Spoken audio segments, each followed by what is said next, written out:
Hello, I'm John Rossi, a touring drummer with a love of all things animal. When I'm on the road, I visit as many zoos, aquariums... Hey, wait a minute. What's going on? Hey, what's going on there? Hello? Hello? Hello? We interrupt your regularly scheduled program to bring you Rossifari Zoo news. News you can use from the world of zoos and conservation. Every week, we bring you breaking news and analysis from around the globe, featuring the animals you love and the people who care for them. And here's your anchorman, John Rossi. Hi, hello, how are you? Welcome back to Rossifari Zoo News, your look at everything going on in the world of zoos, aquariums, conservation, and general animal weirdness. We are back, y'all, after 2 weeks of conference recaps instead of Zoo News episodes. We are officially back with our first Zoo News episode for a while, and the first Zoo News of October, which seems pretty crazy to me, as I'm pretty sure it was April, like 3 weeks ago, and then August, like 2 weeks ago. I'm not really sure. I still can't believe that it took an Einstein to figure out that time is relative, because, it is flying, y'all. So, it's nice to be back. It's nice to be bringing you some news stories, and I'm very excited to be here.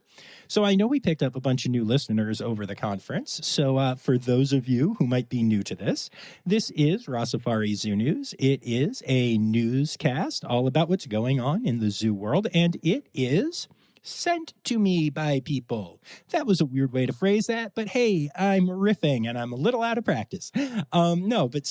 People can tag me on social media at Rossifari or on TikTok at Rossifari Pod. And you can also email me stories, rossifaripod@gmail.com. And whether I include your stories or not, I'll say your name at the end of the episode. And I got to tell you, after going a couple weeks without doing one of these, we have a lot of people whose names we're going to say at the end of the episode. And I'm so grateful that nobody bailed on sending in stuff over the last couple of weeks. So last 2 weeks, a lot of conferences, y'all. And I know you heard the recaps, but I really can't stress enough how amazing those conferences were.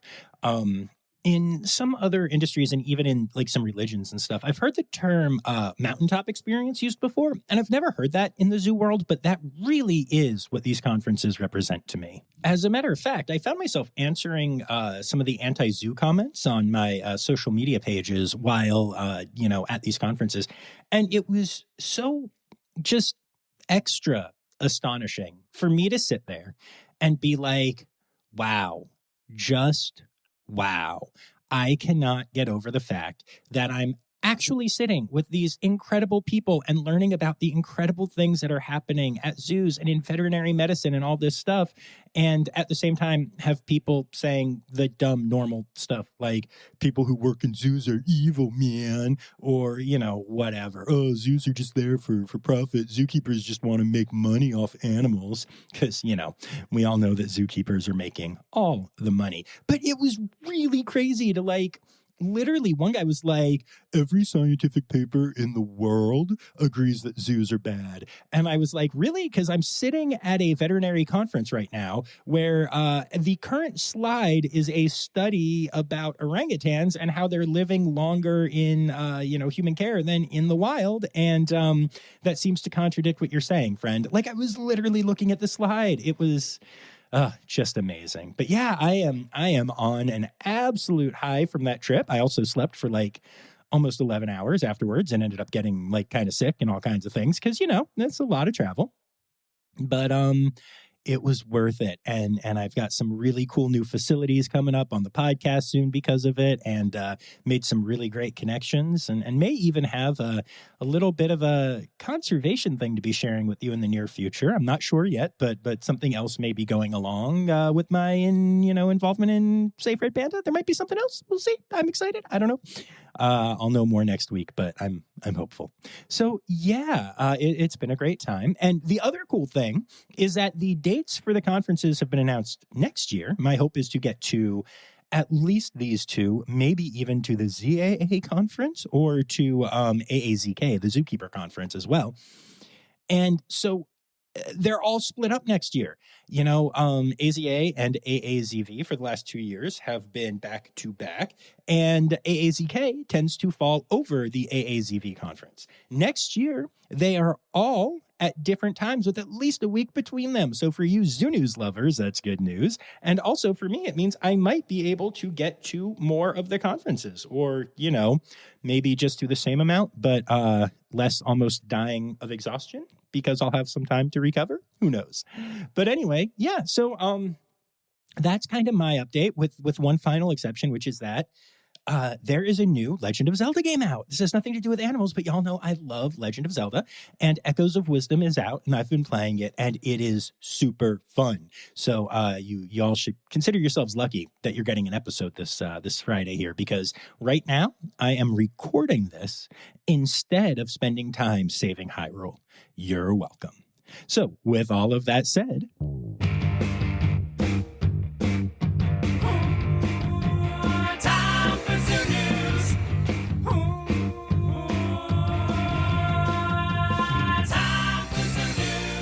all right, so our headline story this week is obviously going to be about Hurricane Helene. And while I'm going to focus on this from a zoological perspective, I do want to take a minute to acknowledge that this hurricane had an effect well beyond our community. Almost 200 people have died from the storm, with that number expected to rise as rescue attempts are still being made in some areas and other areas are still cut off from communications entirely, which effectively makes this the most destructive hurricane, at least in terms of lives lost, since at least Katrina, and with the possibility that the final toll will be higher than even Katrina's was. Entire towns have been wiped off the map.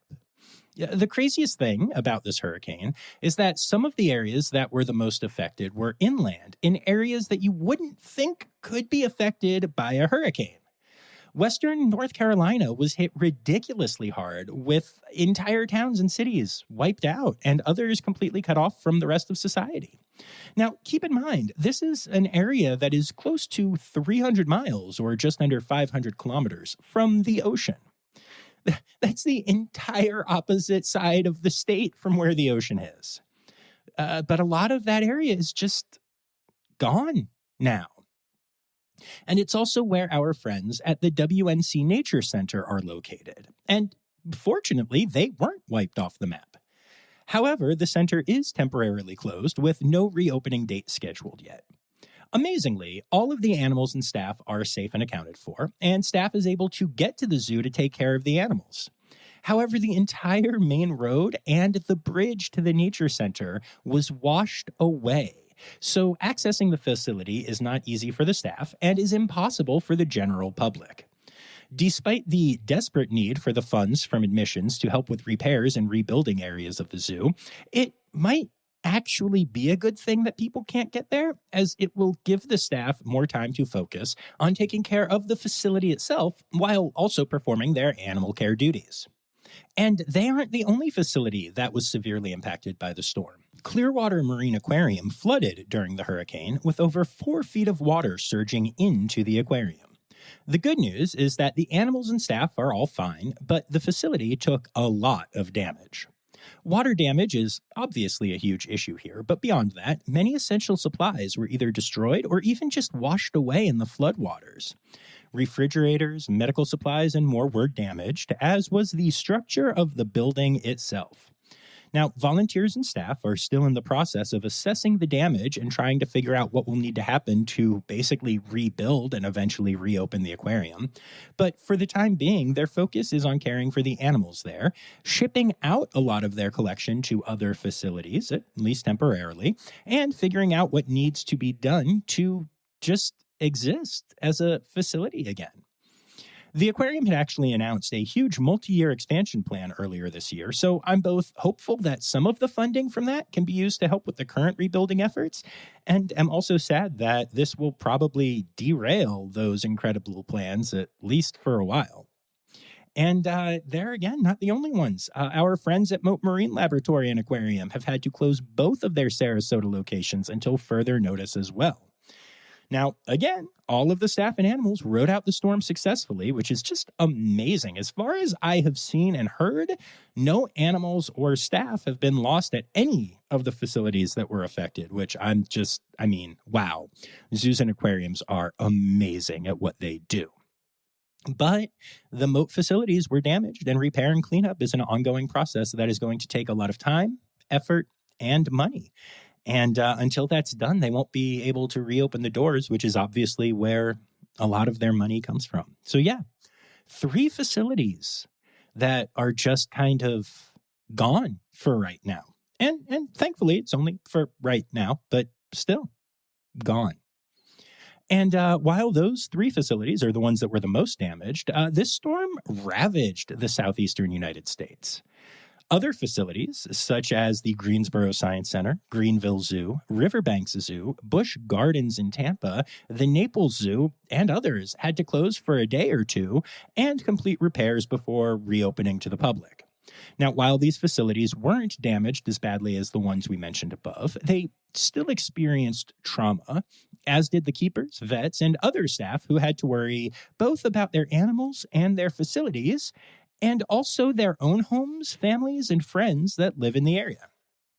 The human element of this tragedy can't be overlooked as we think about animals or think about the facilities as a whole.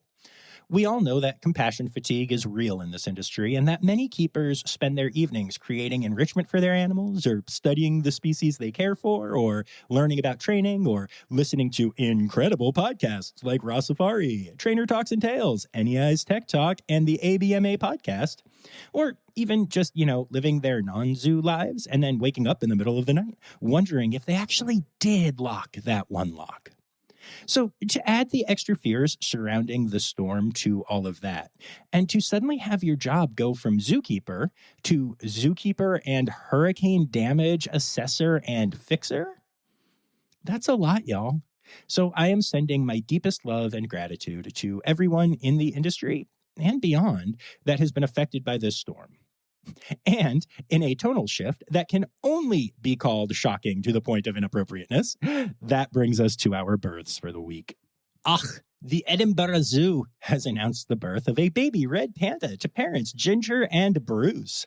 The pandlet is 9 weeks old, a female, and just had her first health check, which showed she is doing well. The plan is for her to be visible to the public soon, so exciting times for panda lovers in Scotland or on the interwebs. Zoo Miami has announced the birth of a Malayan tapir to parents Tengi and Kazu. It is the first viable birth for Tengi and the first birth ever for Kazu. And in case you forget, all tapir babies, tapelets, pop out looking like little watermelons, and their coloration changes to traditional tapir colors as they age. It is really cute and very worth checking out if you get the chance, either in Miami or again on the social medias. The Nashville Zoo has announced the hatching of 2 Komodo dragons, the largest lizard on Earth. Now, these are the first ever hatchings of Komodo dragons at the zoo, and this comes shortly after the zoo built an incredible new habitat for the species. The draglets are being raised behind the scenes at their new facility, and according to the zoo, each weighs around the same weight as a stick of butter. So the Komodo Dragon SSP does not recommend spreading Komodo dragons on toast, even with jam. Congrats to the zoo for this incredible double birth. Our friends at Roger Williams Park Zoo have introduced the world to Nora, the latest member of the golden lion tamarin family that lives in the rainforest at the zoo.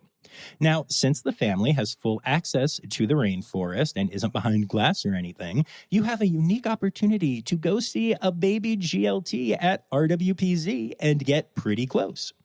Don't, be dumb and try to get too close, of course. Also, just too many acronyms in this world. But hey, we love RWPZ, so go see their GLT. The first ever aardvark cub, Aardlet, has been born at the San Diego Zoo Safari Park, and it was born to mother Padme. Now, the little one spends most of its time either exploring or nursing right now, but apparently is pretty active and is keeping Padme on her toes. And then last but not least, in births this week, a mountain bongo has been born at the Marwell Zoo in the UK.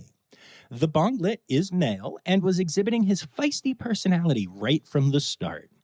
He already spends time on exhibit with his mom, so if you're in the UK and manage to not be offended by how I say Elizabeth Charles every week or so, so you still actually listen to the podcast despite the fact that I do that? Well, now you know that you can go and see this adorable baby bonglet at the Marwell Zoo.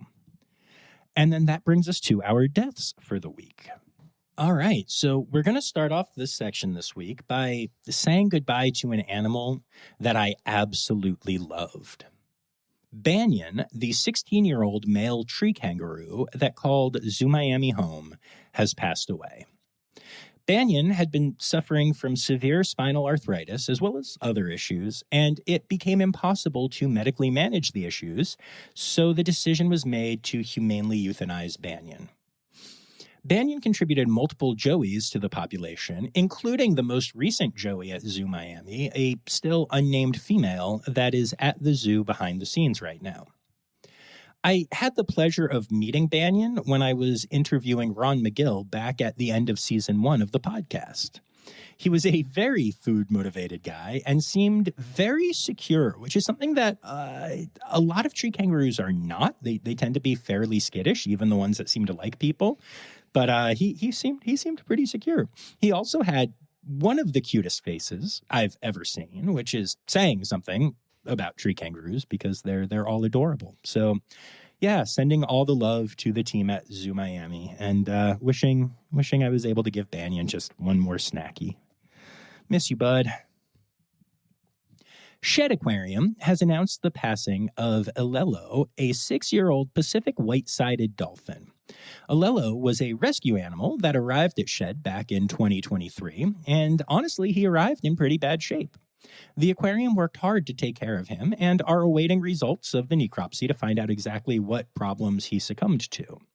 In his year plus at Shed, he inspired visitors and care staff alike, and I am so grateful they were able to give him a second chance and some hope during the last year. All right, we'll be back after this quick break. Did you see the Colombian government is spending almost $4 million to relocate Pablo Escobar's hippos? In Brazil, a school of piranha attacked and injured at least 8 people at a beach resort. First fatal mountain lion attack in 20 years in California. Hey, it's me, Forrest Galante, wildlife biologist. You may have seen me on Joe Rogan's podcast or my various TV shows like Extinct or Alive or Shark Week. So join me and my friends as we break down animal news from around the world and discuss all things wildlife. Click here to unlock these animal mysteries. The Monterey Bay Aquarium has said goodbye to Boulders, one of the most popular African penguins in their colony. At 30 years old, Boulder tripled the life expectancy for penguins in the wild and was beloved not only for being an awesome penguin, but because he and his mate, Walvis, raised most of the penguin chicks hatched at the aquarium since he arrived in the year 2000. He will be greatly missed. Hall's Gap Zoo recently announced the birth of serval kittens, and they have now announced that 2 of the 3 have passed away. The zoo is unsure what happened, but their health declined sharply. The 3rd kitten in the litter, Zuri, the only female, also grew ill, but is currently stable and improving under the excellent veterinary care afforded to all 3 of the animals. Here's hoping she makes a full recovery and that the zoo is able to get answers about what happened to the 2 males. The Phoenix Zoo has said goodbye to Howard, the southern white rhinoceros that called the zoo home. Howard suffered from a protracted and progressive neurological condition, and it became unresponsive to treatment, so the decision to euthanize was made. Howard was known for loving scritches and being very good at convincing his keepers to sit down and give them to him, regardless of how busy they were. His presence will be greatly missed. And then last but not least in deaths this week, our friends at the Lehigh Valley Zoo have announced the passing of Big Boy, a 20-year-old male bison who had been estimated to weigh around 2,000 pounds in his formative years. Big Boy lived in the bison preserve that is technically outside the zoo, but still taken care of by zoo staff, which is actually one of the coolest features of Lehigh Valley Zoo.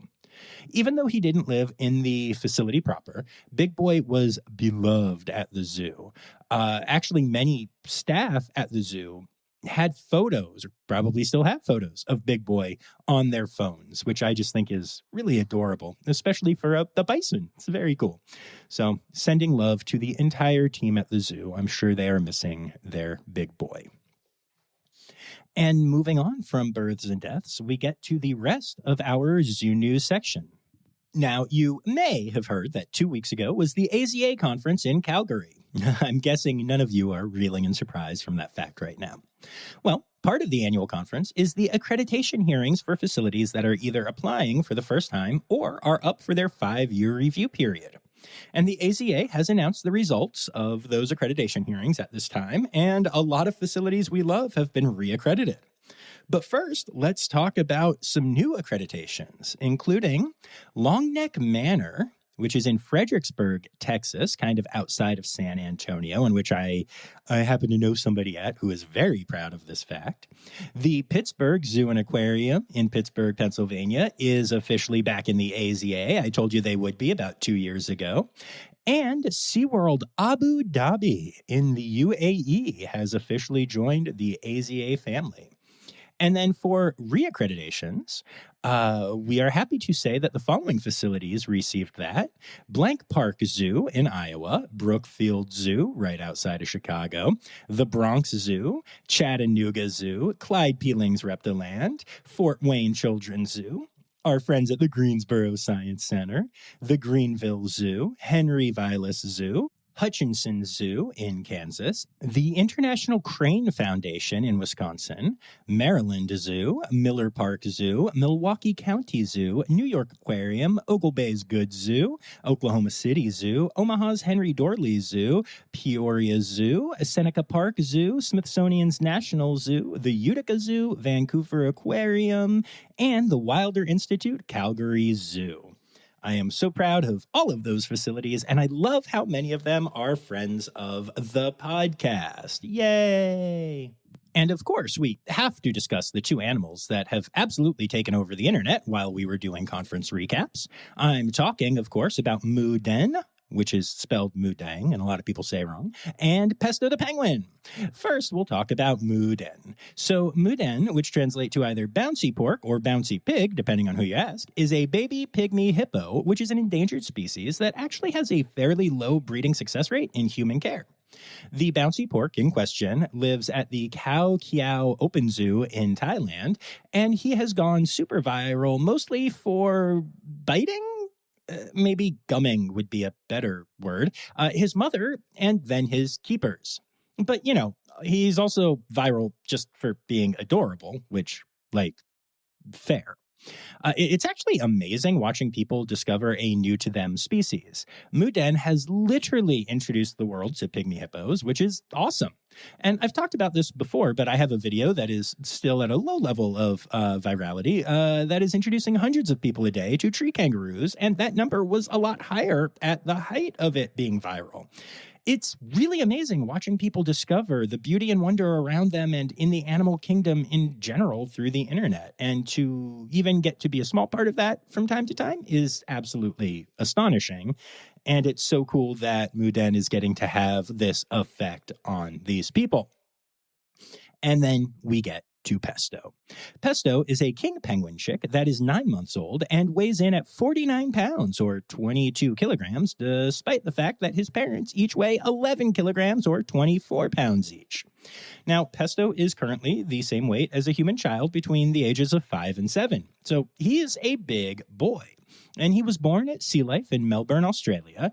And a lot of the global media started talking about him being a chubby chick, despite the fact that he's not actually overweight or anything in the chubby sense of the word. He's actually got a great body condition and just happens to be really, really large. He's also really big in terms of like the numbers of people that are in love with him. As a matter of fact, Katy Perry even got the chance to meet Pesto because she was obsessed with him. And honestly, when it comes to that meeting, I don't know if I'm more jealous of the singer or the bird. Okay, I'm definitely more jealous of Katy Perry here. I would much rather meet another penguin than Katy Perry, even though I actually really like her and think we would probably be friends. Katy, call me. No? Maybe? No, wait, that's a different singer. Anyway, there has actually been a ton of really amazing content about the two viral babies happening right now, including memes of kaiju-like versions of Pesto and Muden engaged in battle and such. It's really cool to see these two animals become so popular, especially in the case of Muden, since a lot of people didn't even know that pygmy hippos existed. So I'm not going to go into like a ton of details about these two animals because honestly, if you're listening to this, you've either heard about them and obsessively watched them, or if you're somehow learning about this for the first time, you can go down your own rabbit hole online because that is what us zoo fanatics do. But yeah, yay celebrity animals. And then just a couple quick other zoo news stories. First of all, our friends at Greensboro Science Center earned the highest score in a comprehensive national study focused on growth and success amongst science museums in the United States. Number 1 in the country. And they not only won, but it was a straight up blowout as the GSC scored an 81 and second place was a 71, with the remaining top 10 all separated by just a few points at most. So super proud of the amazing team at this amazing facility. And then last but not least in zoo news, the Bronx Zoo has debuted a float for the 2024 Macy's Thanksgiving Day Parade. It's called The Wondrous World of Wildlife, and it honors the zoo's 125th anniversary. The float features a Russian boreal forest area with an Amur tiger, an African savanna area including a giraffe, zebra, ostrich, and hornbill, and an African rainforest with a gorilla, okapi, and African gray parrot. And the fact that they were able to add a fake okapi to this float only serves as further proof that zoos are able to create fake okapis, lending further credence to my theory that all okapis are fake and created behind the scenes at zoos and need to be plugged in at night. No, I met an okapi at Greensboro. I have to remember that.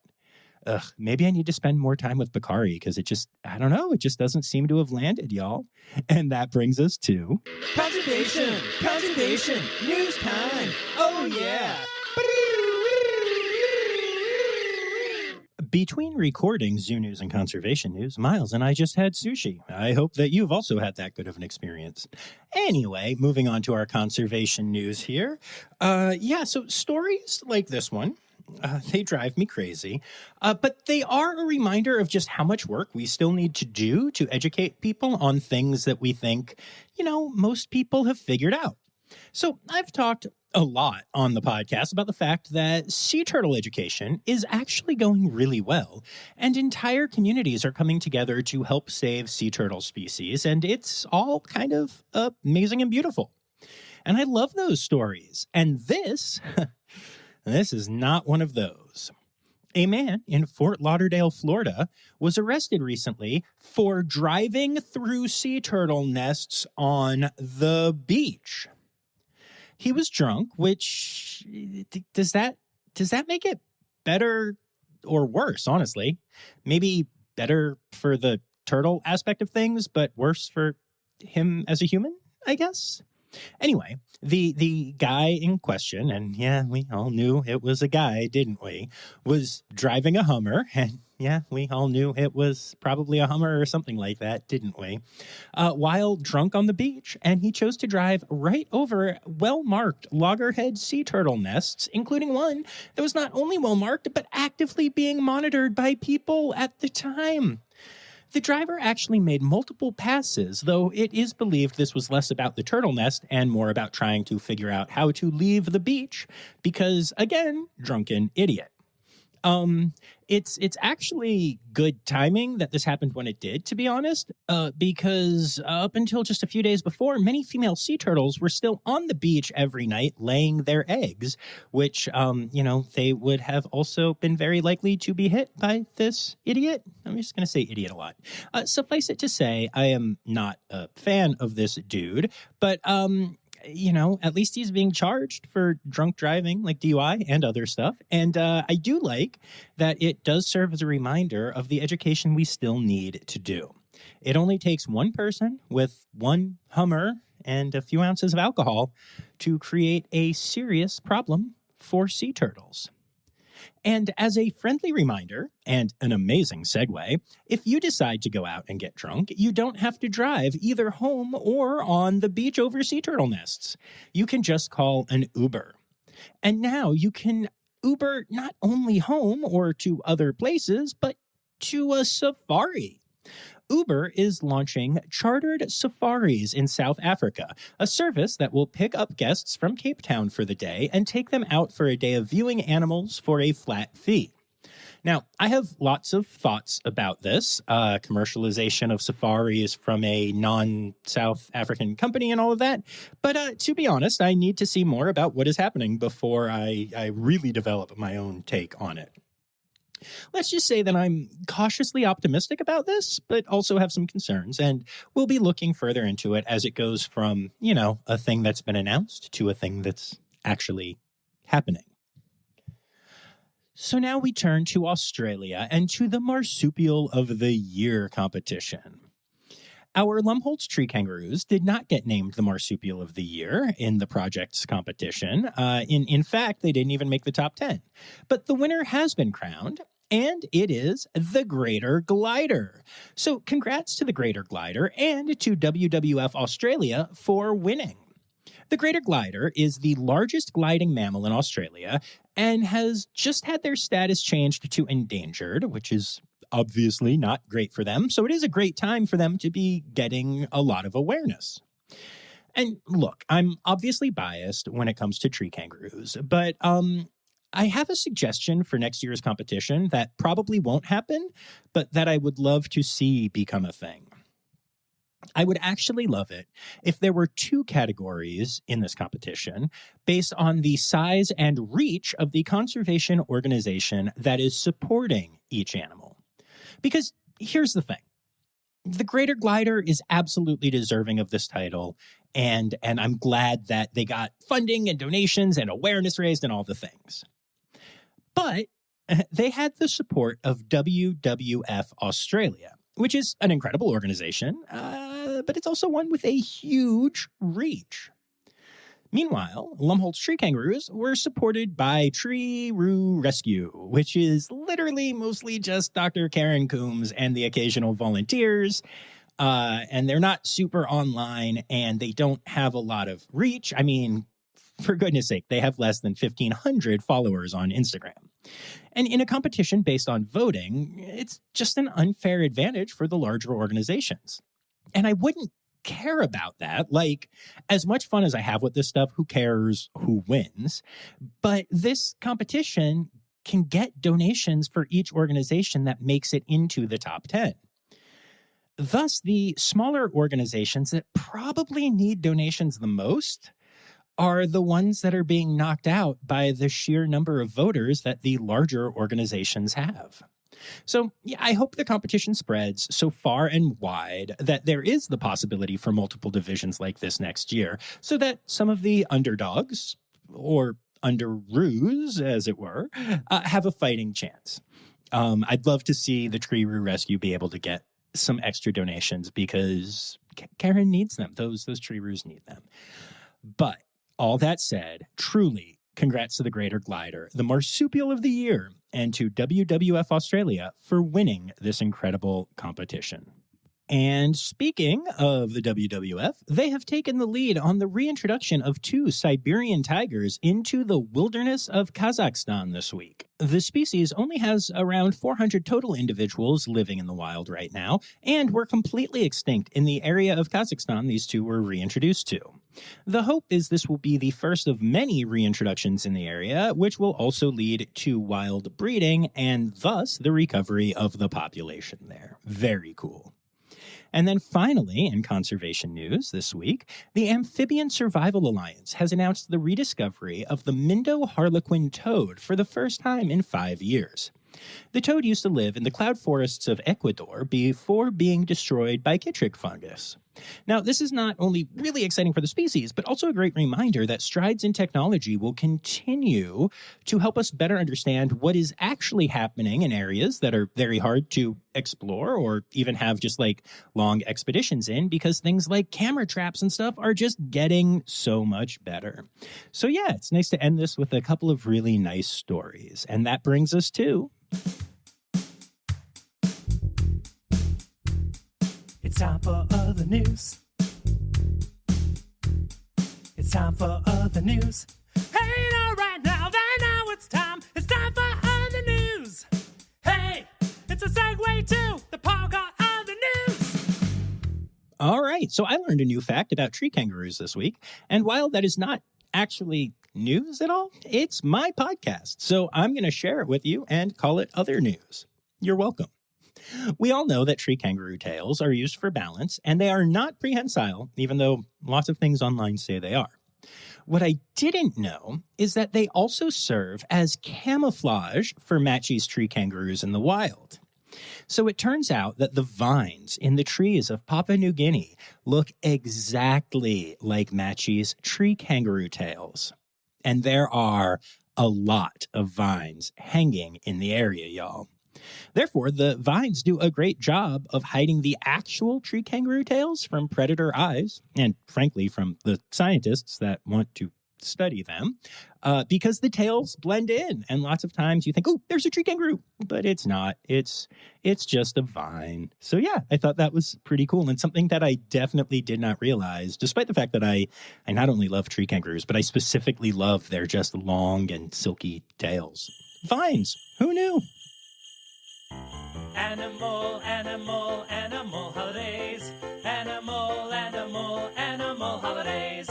All right, and that brings us to our animal holidays for the week, and it is now officially October, which is Croctober, Tamara Month, Bat Appreciation Month, Squirrel Awareness Month, and Adopt a Shelter Dog Month. And this episode drops on October 4th, which is International Zookeeper Day and World Animal Day.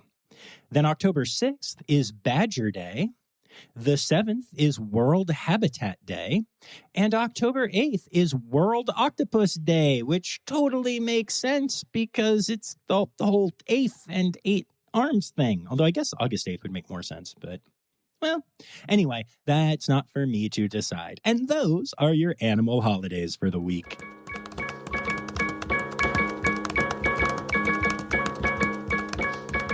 All right. Well, I would like to say thank you to everyone for just chilling out and sending stuff in and being excited to get back to zoo news, but also for listening to the conference recaps. You know, I was really surprised last year that those were some of my most listened to episodes, and it turned out that they were again this year.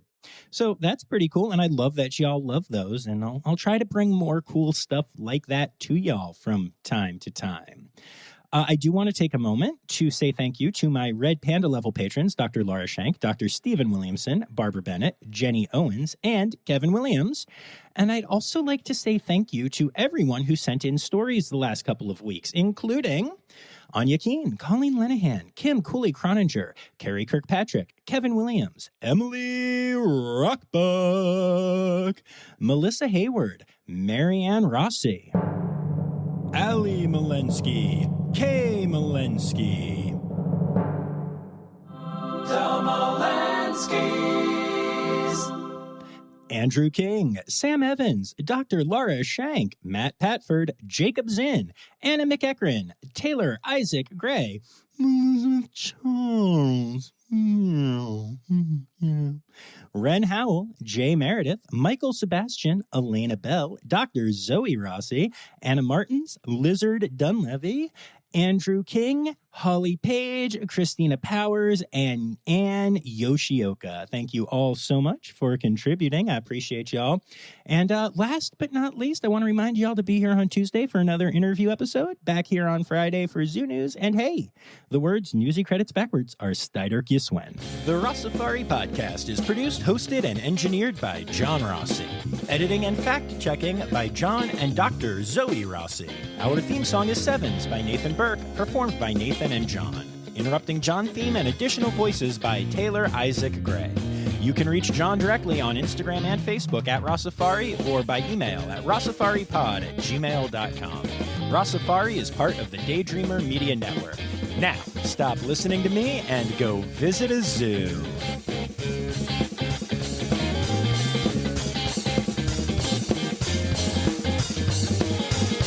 The International Crane Foundation in Wisconsin. Why can't I say crane?